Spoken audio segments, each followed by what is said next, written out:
Hey guys, Morgan's Maintenance, episode 104 of Guess the Trades, where subscribers send in pictures of loadouts. We take a look at those tools and we see if we can guess what it is that they do with those tools.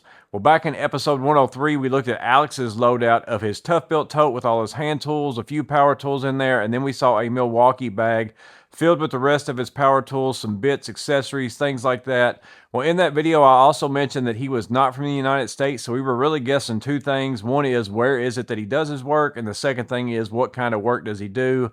Well, he answered me in an email and said that he is an Australian apprentice electrician. So that was his answer, and so many of you guessed the Australia part of it 100% right, and many of you put both of those things together and guessed Australia and also an electrician or electrician apprentice. So very good guessing on that all the way around. Appreciate you, Alex, for sending your loadout. On episode 104 today, we're going to look at Banana Havoc. He sent out his loadout of a MeloTough bag. I don't think we've looked at a MeloTough bag yet. It is the MC01.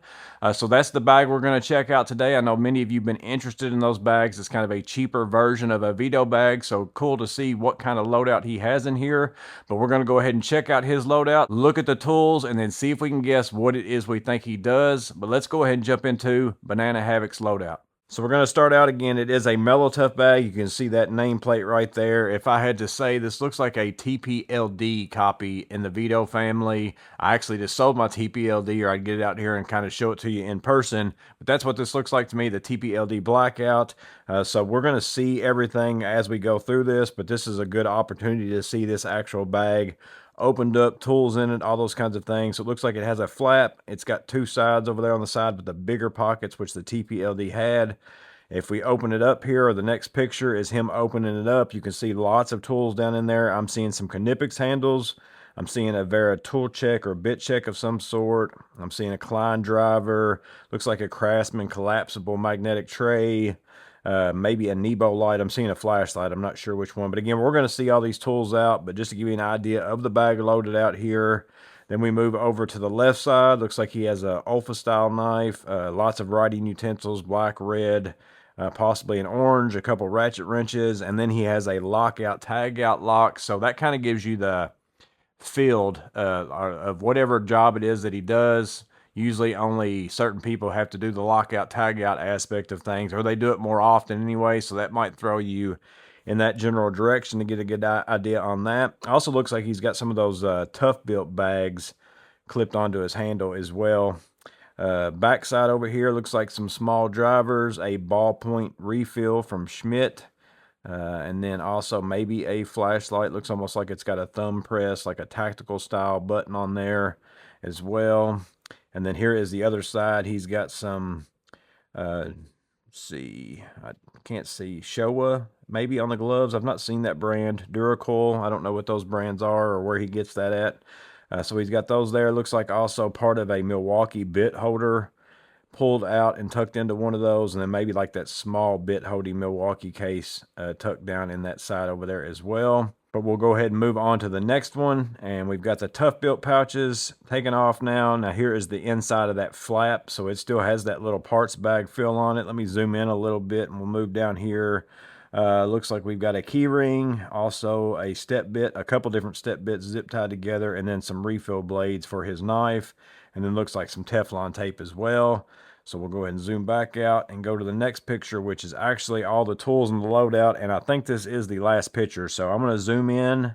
He doesn't do quadrants. I'm going to see if I can get zoomed in here and make it not blurry. And then we'll move over left or right. So again, Craftsman, collapsible tray, tough built parts bags. He's got Sharpies, red, black. He's got paint markers, orange and red.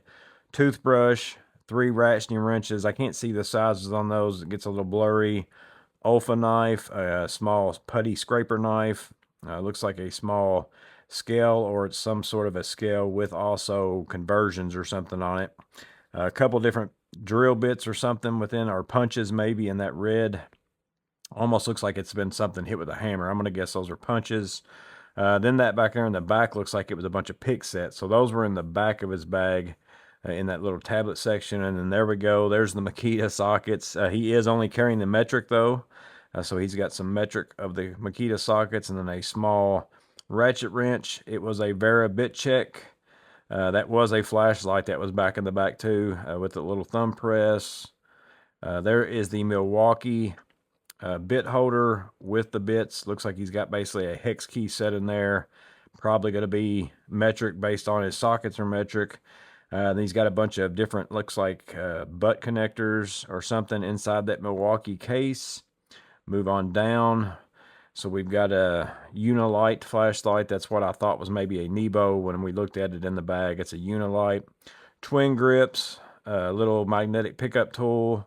I'm not real sure what that screwdriver handle there is. So if any of you know what the green and black handle is there, it's got kind of a weird shape to the handle. It's like a mix between a very small ball handle and a Vera and some other stuff. So I'm curious to see if any of you know what that screwdriver brand is. Klein insulated multi there. One of the better insulated screwdrivers, are easy to use in my opinion. It also has the slim tips. He's got an electric screwdriver. I'm not good enough to know exactly which one that is. Maybe that's the Works brand, I think, possibly. I could be wrong on that. I don't have whichever one it is, but I know it's got some orange up there. Is the only reason why I'm kind of leaning that way. Some Bondus hex keys, 2 pairs of the pliers wrench, 125 and then 180s. A little small, very sharp on that point there. I don't know if it's like a pin tester, or it's not a tester, but like a pin tip almost on that driver there. 3 different DeWalt bit holders, or at least 2 of them are DeWalt. One of them's the locking bit holder I use all the time. And then he's got, looks like probably a 5/16, could be a 1/4 inch on that other. It's probably actually a 1/4 inch. It's more in the size of those DeWalt bit holders. A pair of Knipex on the 9772 180s. I guess that is a crimping tool. And then a pair of Klein on the needle nose. Could be Klein diagonals, could be channel locks, because Klein has some that are blue like that, that's kind of got the Klein head on it. So I think those might be Kleins. And then we've got a pair of Crescent on the wire stripper. So I think that's Crescent. Looks like a pair of forged wire strippers. I haven't even seen those. So interested in your feedback on those strippers. Banana Havoc, what you think about those. And then he's got a couple pairs, a small pair of flush cuts up there by, I'm going to see if I can zoom in and read that. I can't. Starts with a W, maybe Waller or something like that.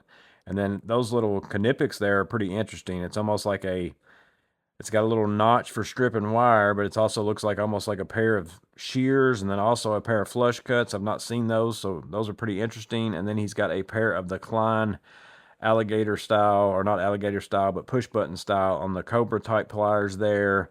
But overall, there's all the tools that are fitting that MeloTough bag, or slash TPLD if you want to call it that. Here is his name, so we're going to go ahead and go backwards. There's all the tools out of the bag, and then again, here is the bag. If in case you've been interested in this, I'm not sure how much it cost. Here is the side of it, or the right side. There is the back side. So there was that flashlight. There was those pick sets. It was back in the back. Here is the left side of the bag. If you're looking at it from the front, there is that bag opened up and loaded out. And then here is that first picture with the MeloTough tag. So that's a very quick loadout, but also a very good loadout from Banana Havoc of his MeloTough MC01. Again, lockout, tag out, that should throw you in a direction. Lots of tools that I see for a certain trade. I know the answer, so I'm not going to give any other hints other than that. Interested to see what you guys come up with. I am interested, Banana Havoc, about those Crescent strippers. Let me know what you think about those, how well you've liked them. And then that pair of Knipex right there at the end that looks like a pair of small shear slash flush cuts slash has a little slot for stripping some wire in there. I'm going to have to look up what the part number is on that. I'm interested to see, you know, what that actually is as well. But maybe you guys got some questions for him. Ask those in the comments down below. But don't forget to guess what it is you think Banana Havoc does with all these tools. As always, I hope this video was interesting. You guys stay safe. Have a blessed day. I'll see you on the next video.